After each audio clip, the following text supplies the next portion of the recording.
C'est vraiment super ce matin. J'ai l'impression de venir comme un visiteur et c'est vraiment génial, là. Depuis l'accueil jusqu'à être assis sur une chaise, la louange, tout est vraiment à la gloire de Dieu et c'est vraiment super. Et nous allons partir d'une, d'un épisode de la vie de Jésus dans Matthieu chapitre 14. Je vous invite à, je vous invite à prendre vos Bibles.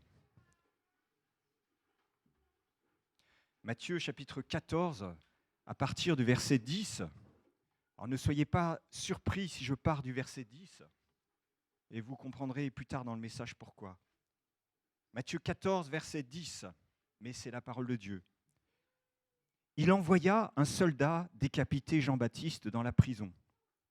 Donc on est dans Matthieu chapitre 14, verset 10. Il envoya un soldat décapiter Jean-Baptiste dans la prison. La tête de ce dernier fut apportée sur un plat et remise à la jeune fille que le porta à sa mère. Les disciples de Jean-Baptiste vinrent prendre son corps pour l'enterrer. Puis ils allèrent informer Jésus de ce qui s'était passé. Quand Jésus entendit la nouvelle, il quitta la contrée en bateau et se retira à l'écart dans un endroit désert. Mais les foules l'apprirent. Elles sortirent de leur bourgade et le suivirent à pied. Aussi, quand Jésus descendit du bateau, il vit une foule nombreuse.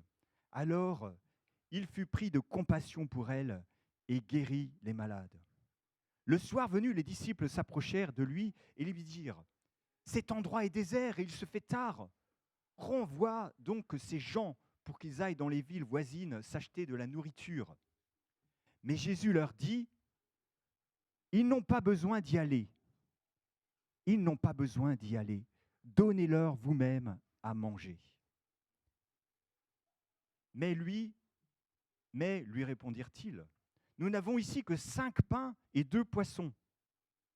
Apportez-les-moi, leur dit Jésus. Il ordonna à la foule de s'asseoir sur l'herbe, puis il prit les 5 pains et les 2 poissons, il leva les yeux vers le ciel et prononça la prière de bénédiction. Ensuite, il partagea les pains et les donna aux disciples, qui les distribuèrent à la foule. Tout le monde mangea à satiété, on ramassa les morceaux qui restaient, on en remplit 12 paniers. Ceux qui avaient mangé étaient au nombre de 5000 hommes, sans compter les femmes et les enfants. Aussitôt après, Jésus pressa ses disciples de remonter dans le bateau pour qu'il le précède de l'autre côté du lac, pendant qu'il renverrait la foule. Quand tout le monde se fut dispersé, il gravit une colline pour prier à l'écart. À la tombée de la nuit, il était là tout seul. Pendant ce temps, à plusieurs centaines de mètres, le bateau luttait contre les vagues, car le vent était contraire. Vers la fin de la nuit, Jésus se dirigea vers ses disciples en marchant sur les eaux du lac. Quand ils le virent marcher sur l'eau, ils furent pris de panique. « C'est un fantôme », dirent-ils. Et ils se mirent à pousser des cris de frayeur. Mais Jésus leur parla aussitôt : « Rassurez-vous, c'est moi, n'ayez pas peur. » Alors j'ai appuyé un des versets : « Donnez-leur vous-même à manger. Donnez-leur vous-même à manger. » Seigneur, nous voulons vraiment te remettre ces instants ce matin, Seigneur. Seigneur, merci de pouvoir être là dans ta maison. Merci pour ce moment exceptionnel que tu nous donnes dans cette semaine, pour cette joie d'être là, comme nous l'avons chanté, car un jour dans tes parvis valent mieux que 1000 ailleurs. Seigneur, merci de nous faire du bien ce matin par ta parole. Merci de nous encourager, de nous exhorter, de nous consoler, Seigneur. Merci, Seigneur, que cette parole puisse vraiment pénétrer dans nos cœurs et nous fortifier dans notre foi. Amen. Alors, je vais vous poser une question. Auriez-vous voulu être un des 12 dans cet épisode des évangiles ? Auriez-vous voulu être un des 12 disciples dans cet épisode des évangiles ? Parfois, on se dit, mais qu'est-ce que j'aurais bien voulu faire partie de cette équipe ? Être avec Jésus pendant 3 ans et demi, mais quel pied, quel trip, quel délire ! N'est-ce pas ? Mais ce qui transparaît de la lecture des évangiles, c'est que c'était une vie trépignante et certainement pas de tout repos. Nous l'avons lu. dans ce texte. Dans le passage parallèle à celui que nous venons de lire en Marc 6, il y a deux passages parallèles dans les évangiles. Il y a donc Marc 6 et Jean chapitre 6. Et dans un des passages parallèles de cet épisode que nous avons lu, nous voyons que les disciples étaient si fatigués qu'ils avaient reçu une permission de la part du maître. Et c'est dans ce contexte de départ en vacances que débarque une foule de 5000 hommes, sans compter les femmes et les enfants. Nous lisons ça dans Marc 6, c'est le contexte du même épisode, mais dans l'évangile de Marc. Jésus leur dit, venez à l'écart dans un endroit désert et reposez-vous un peu. En effet, il y avait beaucoup de monde qui allait et venait, et ils n'avaient même pas le temps de manger. Ils partirent donc dans une barque pour aller à l'écart dans un endroit désert. Beaucoup de gens les virent s'en aller et les reconnurent, et de toutes les villes on accourut à pied, et on les devança à l'endroit où ils se rendaient. Et après, il y a cet épisode de la multiplication des pains. Imaginez-vous la scène. Vous avez chargé la voiture la veille pour partir à Sifour. Ou alors vous êtes à l'équipe de réception. Cela fait 3 jours que vous vous démenez pour accueillir avec joie et avec zèle 150 personnes ici le soir du Nouvel An. Vous avez dressé les tables et rangé les tables jusqu'à 2 heures du matin. Vous avez peut-être fait un brin de ménage avant d'aller vous coucher.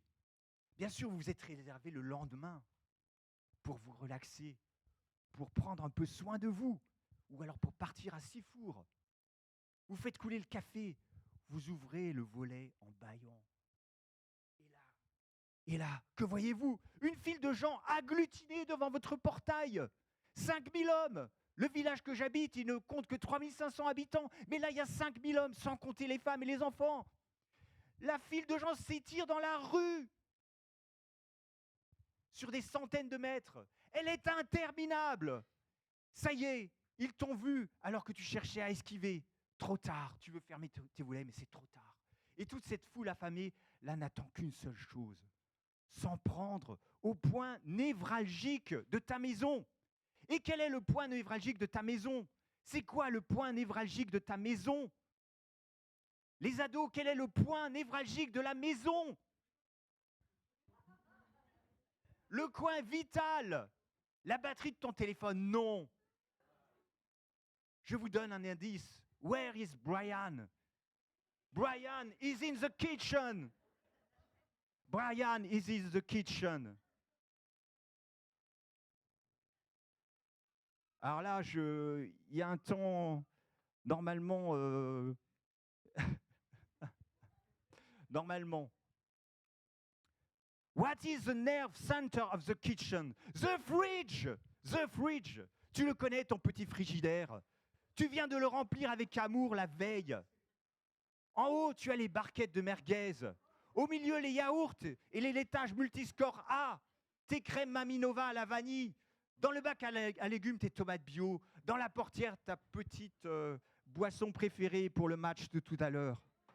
Voilà. Et voilà que débarque une foule. Et voilà que débarque une foule. Une foule de 5000 hommes, sans compter les femmes et les enfants. Que dire tout ton village qui n'a qu'une idée en tête? Faire la peau à ton frigidaire. Se faire ton frigidaire. Alors là, tu as beau être le plus grand gentleman du monde. Tu as beau être le plus grand gentleman du monde. Mais tu ne peux pas t'empêcher de taper un droite-gauche dans la rue. Sur cette foule interminable dans ta rue. Et là, tu vas partir dans ton salon, faire ton petit culte personnel et dire « Seigneur, renvoie donc ces gens pour qu'ils aillent dans les supermarchés du coin, s'acheter de quoi manger. » Mais le Seigneur nous dit « Donnez-leur vous-même à manger. » Ce qui est frappant lorsqu'on lit les évangiles et le livre des Actes, c'est le nombre de personnes et la foule qui gravitait autour de Jésus et des apôtres.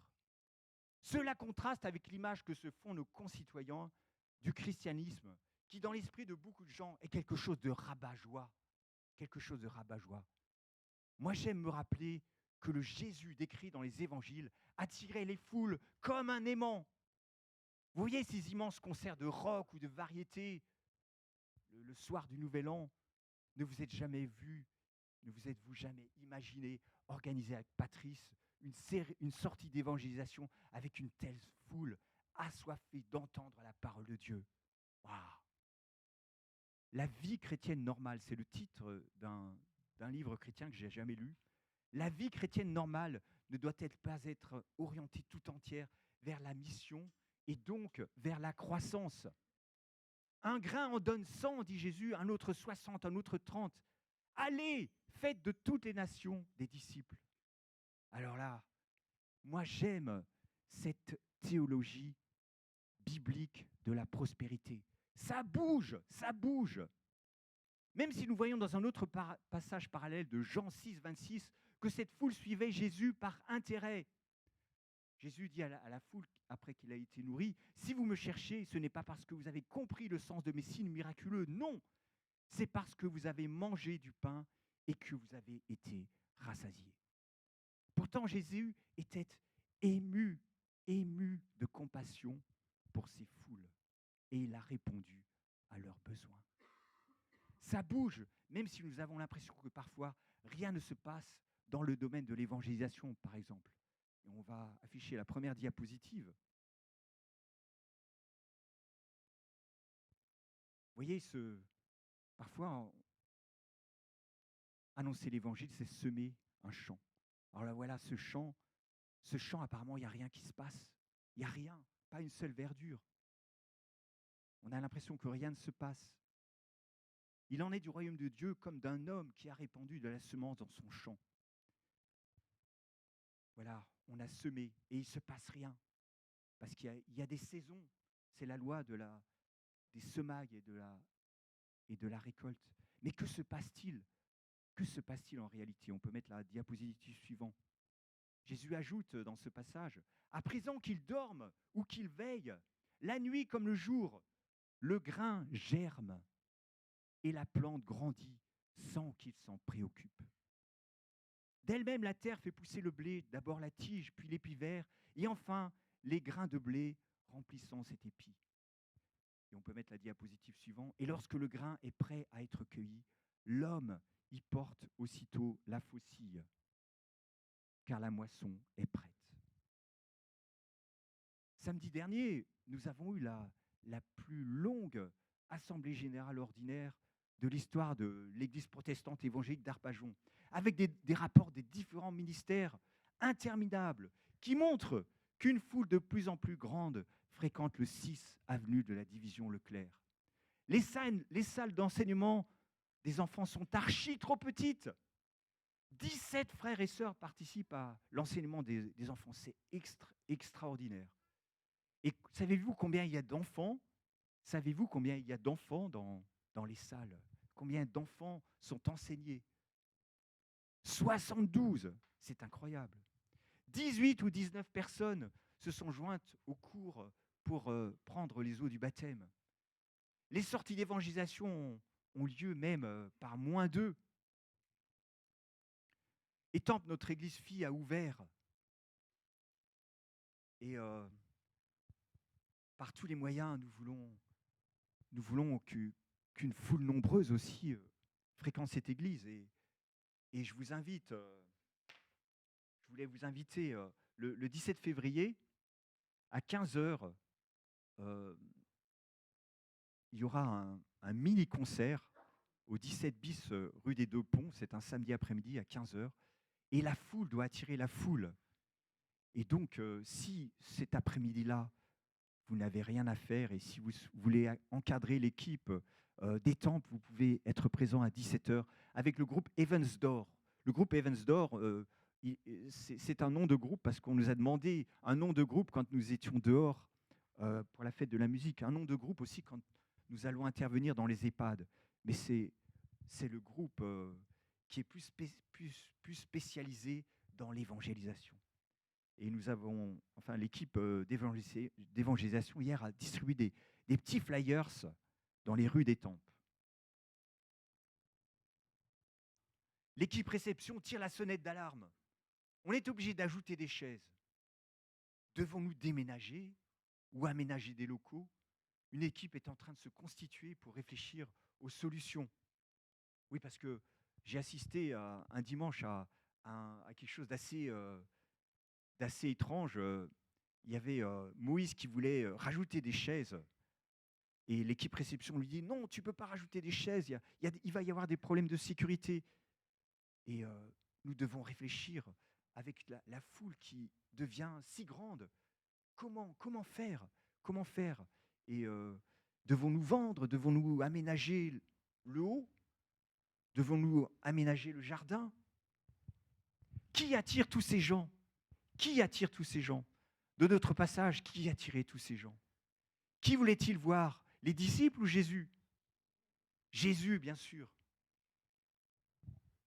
Et de même, si une foule si grande arrive ici, que, peut-être que cette foule voit Jésus au travers de nous. Qu'ils soient tous un comme nous sommes un, disait Jésus dans Jean chapitre 17. Et samedi dernier, ce qui était frappant, c'est que tous les votes ont été à l'unanimité. Ça ne s'est jamais vu. Voici ce que dit Amos au chapitre 8 et au verset 11. Voici, les jours viennent, dit le Seigneur l'Éternel, où j'enverrai la famine dans le pays, non pas la disette du pain et la soif de l'eau, mais la faim et la soif d'entendre les paroles de l'Éternel. Et le Seigneur nous dit, donnez-leur vous-même à manger. Donnez-leur vous-même à manger. Qu'est-ce qui m'empêche? Quels sont les arguments que j'oppose et qu'opposent les disciples à cette mission de donner à manger?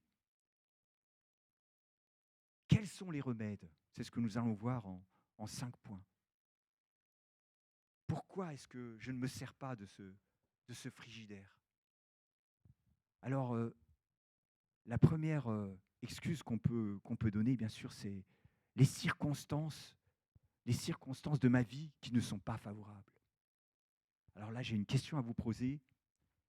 Est-ce que le fait de suivre Jésus va faire que les circonstances de ta vie vont être plus favorables pour que tu répondes à son appel? Est-ce que le fait de suivre Jésus va faire que les circonstances de ta vie vont être plus favorables pour que tu répondes à son appel? Quand j'aurai fini mes études, quand je serai marié, quand j'aurai des enfants, quand j'aurai construit ma maison, quand j'aurai une promotion, quand je serai à la retraite. Trop tard. Des arguments qui nous sont tous passés par la tête, n'est-ce pas? Dans le texte de Matthieu 14 que nous avons lu au début, nous assistons à ce que les anglo-saxons appellent un emotional elevator. En français, un ascenseur émotionnel. Un ascenseur émotionnel. C'est pour ça que nous avions commencé la lecture au verset 10. En l'espace de quelques versets, les versets que nous avons lus au début, on passe par l'annonce de la mort de Jean-Baptiste, décapité, le deuil qui en découle. Jésus lui-même passe par ce deuil.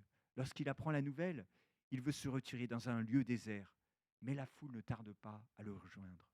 Jésus lui-même a été lui-même temporairement et légitimement arrêté dans sa mission. Il a voulu prendre un temps d'arrêt. Il a eu un temps d'arrêt. Il a voulu certainement se recueillir devant son Père pour lui dire sa peine. Dans l'espace de quelques versets, on passe aussi à la fatigue. Il n'arrive pas à se reposer. Il passe aussi par l'exaltation du miracle. Les commentaires en tête de ce passage titrent parfois « Jésus nourrit 5000 hommes ». Mais n'est-ce pas les disciples qui ont nourri? Est-ce Jésus seul? Nous avons le privilège d'être associés à son œuvre. Cela nous procure des moments de joie intense. Mais l'instant d'après, nous pouvons passer par la tempête et la frayeur. C'est ce que nous avons vu. Aussitôt après cet épisode, ils ont essuyé une tempête. Et Pierre, au cours de cette tempête, il a dû apprendre à marcher sur l'eau. Est-ce que ce n'est pas un ascenseur émotionnel, ça? Deuil, fatigue, exaltation, tempête et frayeur. Et oui, la vie, même pour un chrétien, peut être bien souvent déconcertante, même en suivant Jésus de près. n'est-ce pas? Si nous ne l'avons pas encore expérimenté, malheureusement, nous allons l'expérimenter. Allez, faites de toutes les nations des disciples. C'est le grand ordre missionnaire. Et ce aller, il a un temps particulier en grec, c'est l'aoriste. L'aoriste, c'est une action, c'est un temps du grec qui décrit une action en train de se dérouler. Une action dont on ne voit pas les deux bornes que sont le commencement et la fin. Et on pourrait traduire « allant, faites de toutes les nations des disciples ». Dans notre dynamique d'aller, nous allons être confrontés à cet ascenseur émotionnel. Des mauvaises nouvelles, des temps d'arrêt, la fatigue, le découragement, des temps de chômage peut-être. Nous ne sommes pas tous à plein temps, comme on dit. La frayeur. Mais continuons d'aller chacun selon nos capacités et nos dons, avec nos limitations, de quelque ordre qu'elles soient. Allez, en allant, nous avons sans cesse besoin de nous recentrer sur ce grand ordre missionnaire. N'est-ce pas? C'est Martin Luther qui disait que le chrétien est comme un cavalier ivre qui est toujours en train de passer d'un côté à l'autre de la selle. Parce que eh bien, nous sommes pécheurs, nous avons sans cesse besoin de nous recentrer sur le Seigneur. Nous avons sans cesse besoin de nous recentrer sur cette grande mission que le Seigneur nous donne. Où est Jésus dans ces moments? Il est présent avec eux. Dans cet ascenseur émotionnel, il est présent avec eux. Voici, il a dit, je suis avec vous tous les jours jusqu'à la fin du monde. Et Jean 16 nous rappelle, vous aurez des galères dans le monde, mais prenez courage, j'ai vaincu le monde. Jean 16, 33. Nous sommes appelés à le suivre à l'intérieur même de nos circonstances difficiles en nous soutenant les uns les autres. Le deuxième point que j'aimerais voir avec vous, c'est apprendre à regarder au-delà de l'impossible. Et cela se trouve dans Jean chapitre 6, versets 5 et 6. Apprendre à regarder au-delà de l'impossible. Est-ce qu'on peut mettre le texte suivant?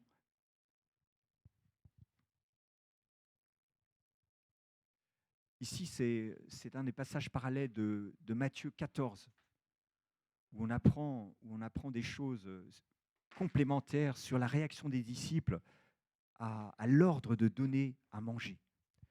Jésus regarda autour de lui et vit une foule nombreuse venir à lui. Alors il demanda à Philippe, « Où pourrions-nous acheter assez de pain pour nourrir tout ce monde ?» Il ne lui posait cette question que pour voir ce qu'il allait répondre, car en réalité, il savait déjà ce qu'il allait faire. Rien que pour donner à chacun un petit morceau de pain, il faudrait au moins 200 pièces d'argent, lui répondit Philippe. Alors Jésus, il savait très bien ce qu'allait répondre Philippe. Mais Jésus voulait éprouver Philippe. Tout comme Philippe que Jésus voulait éprouver, c'est-à-dire l'amener à réfléchir et voir si dans une situation où aucun secours humain ne s'offrait à lui, il saurait mettre sa confiance dans la sagesse et la puissance de son maître. Jésus, en vrai éducateur, cherche à élever nos pensées au-delà de ce qui se voit et se calcule. Il voulait amener ce disciple Philippe et voir si dans une situation où aucun secours humain ne s'offrait à lui, il saurait mettre sa confiance dans la sagesse et la puissance de son maître. Rien n'est impossible à Dieu. Amen. Rien n'est impossible à Dieu. L'ai-je déjà appris dans le passé? Qui l'a déjà appris dans le passé? Moi, je l'ai déjà appris. Avons-nous vécu ce verset dans le passé? Rien n'est impossible à Dieu. Mais nous avons certainement besoin de le réapprendre dans notre situation aujourd'hui, et particulièrement dans une situation missionnaire. Et quel est le contexte de ce rien n'est impossible à Dieu? Eh bien, c'est C'est une question que les disciples ont posée à Jésus. Qui donc peut être sauvé? Jésus les regarda et dit, aux hommes, cela est impossible, mais non à Dieu, car tout est possible à Dieu. Rien n'est impossible à Dieu. Ai-je été déçu par ce verset? Est-ce qu'on peut lever la main? Qui a été déçu par ce verset? Moi, je dois dire que je l'ai été. J'ai été déçu par ce verset, qui peut-être parfois est utilisé à tort et à travers par moi ou même par d'autres chrétiens, à mauvaise fin, en pensant que c'est presque un verset magique, nous permettant de défoncer n'importe quelle porte. Comme l'a dit quelqu'un, ce n'est pas parce que quelqu'un a fait un accident avec sa voiture que je vais arrêter de rouler en voiture. Moi-même ou cette personne a simplement mal utilisé cette voiture en ne respectant pas le code de la route. Et comme on le dit souvent, un verset tiré hors de son contexte n'est que prétexte. Rien n'est impossible à Dieu. Paul lui-même a eu du mal à trouver la direction de Dieu dans le livre des Actes, même en sachant que rien n'est impossible à Dieu. Et nous pouvons aller à tâtons, nous pouvons faire des erreurs. Le troisième point que nous allons voir ce matin, c'est remettre au Seigneur le peu que nous avons. Remettre au Seigneur le peu que nous avons. Et là, c'est André, c'est les versets 8 et 9 de Jean chapitre 6, c'est André, le frère de Simon-Pierre, qui dit à Jésus, « Il y a ici un jeune garçon qui a 5 pains d'orge et 2 poissons. Mais qu'est-ce que cela pour tant de monde ?» André, ici, il est allé un cran plus loin que Philippe, qui ne voit que l'impossible. Là où Philippe ne voit que l'impossible, André est en recherche de solutions avec les moyens du bord. Et qu'est-ce que j'ai dans mon frigidaire? Qu'est-ce que j'ai en ma possession? Eh bien, j'ai la parole de Dieu. La parole de Dieu qui est l'épée de l'esprit.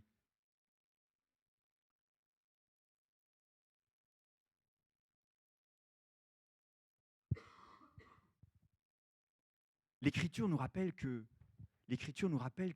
les êtres humains que Dieu a appelés ont souvent affirmé « Je n'ai que 5 pains et 2 poissons. Je n'ai que 5 pains et 2 poissons. » Moïse a dit, lorsqu'il a été appelé, qu'est-ce qu'il a dit? « J'ai la langue embarrassée. » Mais le même Dieu qui a envoyé Moïse était celui qui avait créé sa bouche. Gédéon, qu'a-t-il dit Gédéon?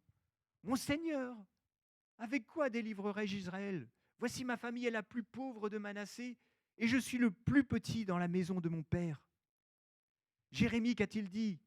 Pourtant, Jérémie, il avait eu une super promesse de la part de l'Éternel. On lit ça au début du livre de Jérémie. « Avant de te former dans le ventre de ta mère, je te connaissais, et avant que tu naisses, je t'avais consacré et je t'avais désigné prophète pour les nations. » Et j'ai répondu, c'est la réponse de Jérémie à cette affirmation de Dieu. « Ah Seigneur éternel, je ne sais pas parler car je suis trop jeune. » L'Éternel m'a dit, « Ne prétends pas que tu es trop jeune, car tu iras trouver tous ceux vers qui je t'enverrai, et tu diras tout ce que je t'ordonnerai. N'aie donc pas peur d'eux, car je suis moi-même avec toi pour te délivrer, déclare l'Éternel. » Puis l'Éternel a tendu la main et a touché ma bouche, avant d'ajouter, « J'ai mis mes paroles dans ta bouche. » Apporte-moi le peu que tu as. Sers-moi, non avec ce que tu n'as pas, mais avec ce que je t'ai déjà donné. Nous avons tous reçu des dons, n'est-ce pas? Nous qui sommes chrétiens. Voici cette promesse extraordinaire dans la bouche de Paul, 2 Corinthiens 9, verset 10. « Celui qui fournit de la semence au semeur et du pain pour sa nourriture vous fournira et vous multipliera la semence, et il augmentera les fruits de votre justice. Apporte-moi ce que tu as, sers-moi non avec ce que tu n'as pas, mais avec ce que je t'ai déjà donné. » Il peut faire, par la puissance qui agit en nous, nous dit le livre des Éphésiens, infiniment plus que tout ce que nous demandons ou pensons. Ce qu'il nous a déjà donné, il peut le multiplier si nous le lui apportons. Le point souvent, c'est que l'ordre ne s'oppose pas au miracle. Et c'est frappant dans ce passage. Moi, j'aime l'enthousiasme et la spontanéité. Et il en faut. Mais que voyons-nous? La foule est invitée à s'asseoir, mais pas n'importe où. La foule, la foule ne va pas manger debout. Et l'équipe réception, comme j'ai dit tout à l'heure, n'arrête pas de rajouter des chaises le dimanche matin. Mais jusqu'à quand? Il y a parfois des gens qui sont debout. L'herbe était abondante à cet endroit et la foule s'assit par terre. Un endroit confortable est trouvé. Il y a de l'herbe. On est en Palestine. Ils ont cherché de l'herbe. C'était confortable. C'est un endroit pour pique-niquer. Ce n'est pas le parking. Ce n'est pas le parking d'une zone commerciale où on mange son McDo plein de mayonnaise assis au volant de sa voiture. L'ordre ne s'oppose pas au miracle. Marc chapitre 6, verset 39 précise, Jésus ordonna de faire asseoir la foule par groupe sur l'herbe verte, une belle herbe verte. Les gens s'installèrent par terre par rangées de 100 et de 50, une autre précision. Alors là, c'est mathématique, hein, c'est, je dirais même alsacien. L'ordre, c'est l'ordre. Moi, je voudrais que tout soit comme du temps de Jésus.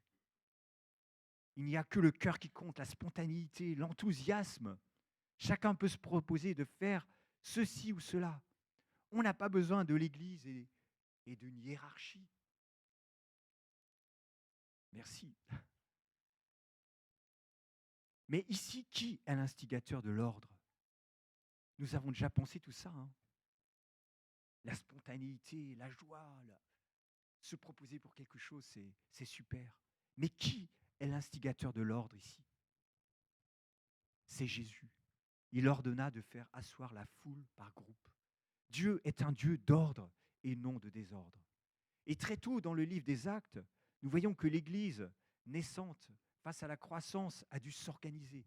Par exemple, en Acte 6, nous l'avons vu dans un message et dans une étude biblique, l'Église grandissait tellement qu'il y avait des tensions qui apparaissaient et ils ont dû s'organiser pour distribuer la nourriture aux veuves. En Acte 15 aussi, ils ont dû s'organiser, ils ont dû faire des réunions pour décider quoi faire. Paul souligne que l'Église est ordonnée. Voyons ça, par exemple, dans 1 Corinthiens 12, verset 28. Dieu a établi dans l'Église, premièrement, deuxièmement, troisièmement, ensuite. Premièrement, des apôtres, deuxièmement, des prophètes, troisièmement, des docteurs, etc. On a parlé en Assemblée générale ordinaire d'harmoniser les plannings. Avec l'ouverture des temples, les églises aux alentours qui sont en manque de prédicateurs, il y a les sorties d'évangélisation. Et moi, quand je regarde le planning, je me dis, waouh, je commence à transpirer. Le manque d'ordre, eh bien, le manque d'ordre peut aussi être un obstacle au miracle. Le manque d'ordre peut aussi être un obstacle au miracle et entraver le miracle de se produire. Je peux zapper quand il y a trop de choses. J'ai le droit pourtant de cafouiller comme Paul jusqu'à trouver un équilibre, une solution. L'ordre ne s'oppose pas au miracle. Et dans l'Ancien Testament, le recordman des miracles, toute catégorie, c'est qui? C'est Moïse. Mais un jour, son beau-père est venu lui dire, fais attention, tu vas finir par faire un burn-out. Mets de l'ordre dans ta vie, délègue. Ce que tu fais n'est pas bien. Tu vas t'épuiser toi-même et tu vas épuiser ce peuple qui est avec toi. En effet, la tâche est trop lourde pour toi. Tu ne pourras pas la mener à bien tout seul. Choisis parmi tout le peuple des hommes capables, qui craignent Dieu, des hommes intègres. À qui tu vas faire quoi? Déléguer. Le 5e point que je voudrais que nous voyions ensemble, c'est que vivre proche du Maître est la clé de la mission. Vivre proche du Maître est la clé de la mission. Ils ont fait, mais c'est Christ qui a fait au travers d'eux. Sans moi, vous ne pouvez rien faire, dit Jésus. Sans moi, vous ne pouvez rien faire.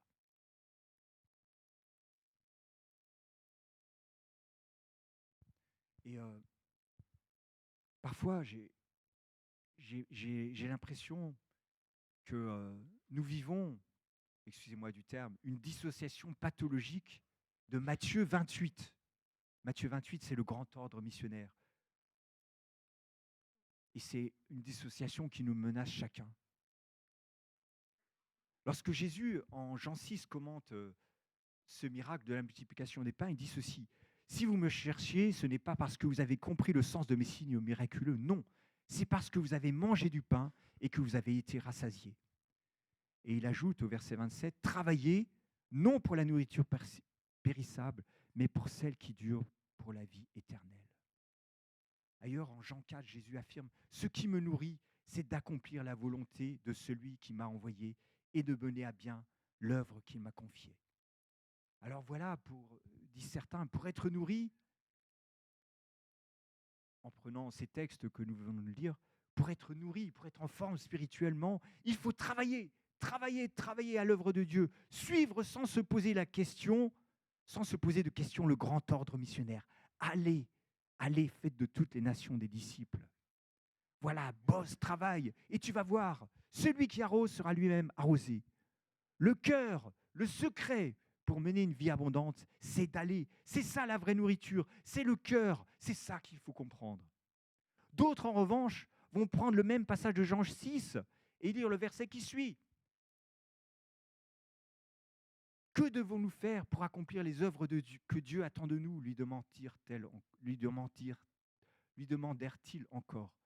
L'œuvre de Dieu, répondit Jésus, c'est que vous croyez en celui qu'il a envoyé. Voilà, tu as juste besoin de croire, de t'appuyer sur les promesses de Dieu. Il a dit, tout pouvoir et toute autorité dans les cieux et sur la terre m'ont été donnés. Ce tout pouvoir et cette toute autorité est sur ma vie. J'invoque cette promesse sur mes entreprises. Et en plus, il a dit, voici, je suis avec vous tous les jours jusqu'à la fin du monde. Hakuna Matata. That means, et je vivrai ma vie sans aucun souci. Voilà, il y a des gens, il faut dire, voilà, il faut aller, il faut bosser. Alors, je vais dans le frigidaire. C'est vrai qu'il n'y a pas grand-chose dans ce frigidaire. Je vais dans le frigidaire et je prends la merguez. Certains disent donc, il faut prendre la merguez. Il faut manger, c'est ça le pain d'effort. C'est ça. Allez, allons. Une merguez piquante. Aïe, oh, c'est dur. D'autres ne saisissent que les deux promesses qui précèdent ce aller et qui suivent ce aller.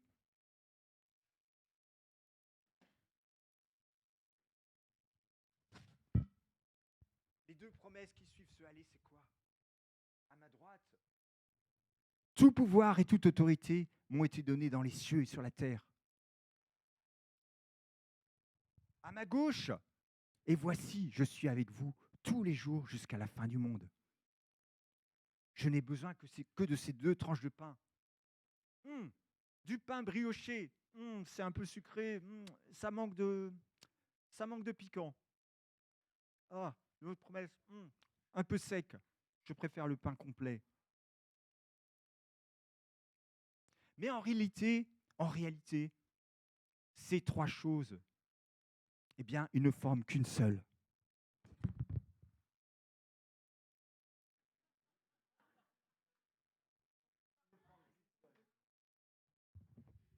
Ne forment qu'une seule chose.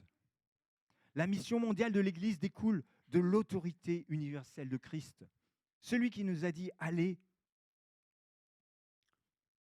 celui qui a dit « toute puissance et toute autorité m'ont été données dans les cieux et sur la terre », c'est celui qui nous envoie. Jésus a terminé sa mission, il est ressuscité et s'est assis désormais à la droite du Père. Mais il nous accorde sa présence pour que nous puissions achever notre mission qui est de poursuivre la sienne. Toute puissance, toute autorité m'ont été données. Allez, et voici, je suis avec vous tous les jours jusqu'à la fin du monde. Est-ce qu'on peut mettre la diapositive suivante?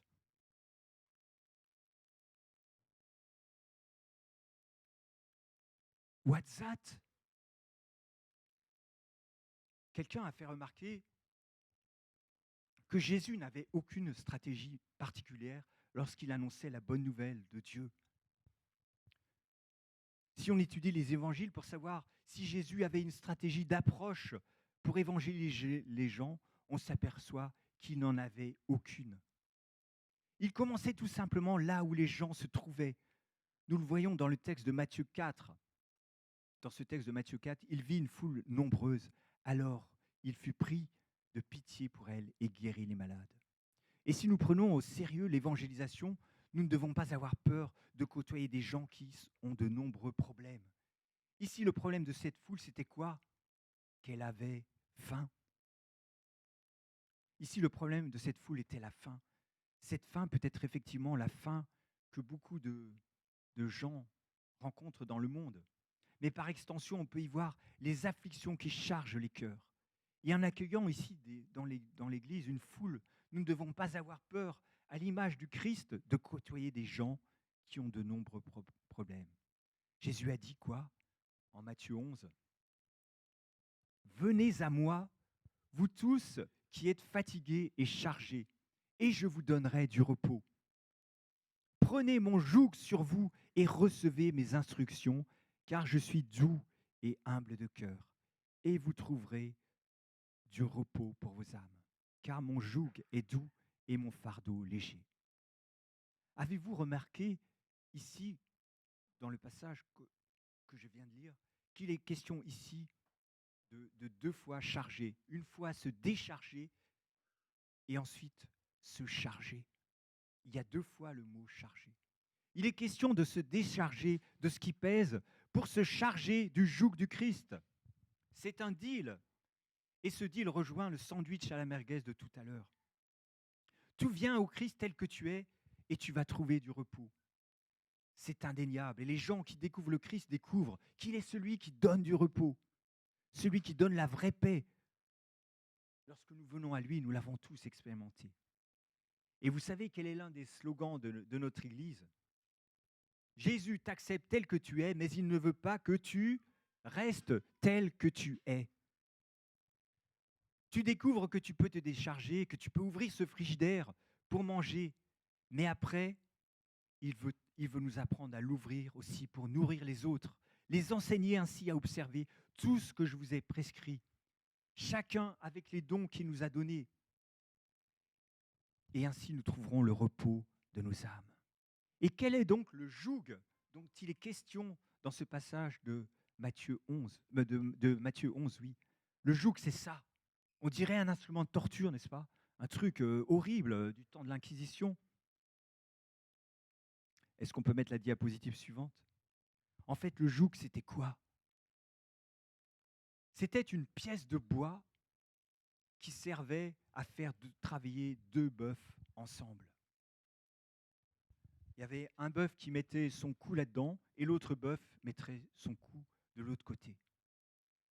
Et ce qui est frappant, c'est que les deux bœufs, ils étaient vraiment côte à côte.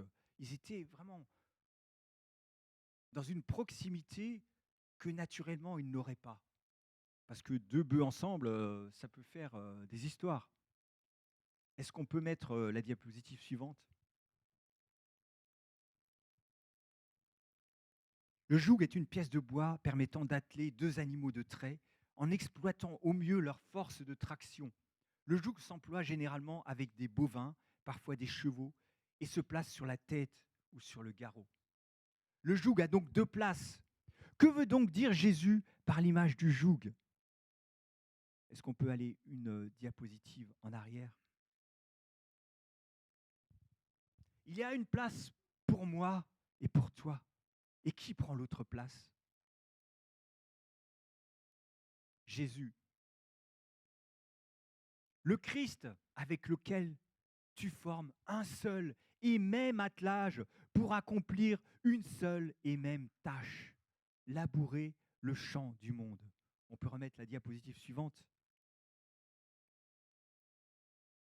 Il forme un seul et même attelage pour une seule et même tâche. Ce qui fait finalement que cette foule de 5000 hommes a été nourrie, ce qui fait finalement que cette foule de 5000 hommes, elle a été nourrie, c'est toi qui l'as nourrie, mais pas toi seul. Le Christ qui est à tes côtés, celui qui a tout pouvoir et toute autorité. Ce qui fait que quand tu laboures avec lui attaché à ce joug, on peut retourner en arrière, une diapositive en arrière. Ce qui fait que quand tu laboures avec Christ à tes côtés, celui qui a tout pouvoir et toute autorité, tu peux te retourner et puis dire, waouh, tu te retournes et tu dis, waouh, tout ce boulot accompli, ces champs labourés. Oui, mais c'est pas avec tes petits muscles de poulet, mais c'est parce que tu es attelé à celui qui a dit tout pouvoir et toute autorité m'ont été donnés dans les cieux et sur la terre. Et quand tu laboures et que tu as l'impression que c'est dur et que tu peines et que tu es seul, tu dis quoi? Non, parce qu'il est là, à mes côtés. Je suis avec vous tous les jours jusqu'à la fin du monde.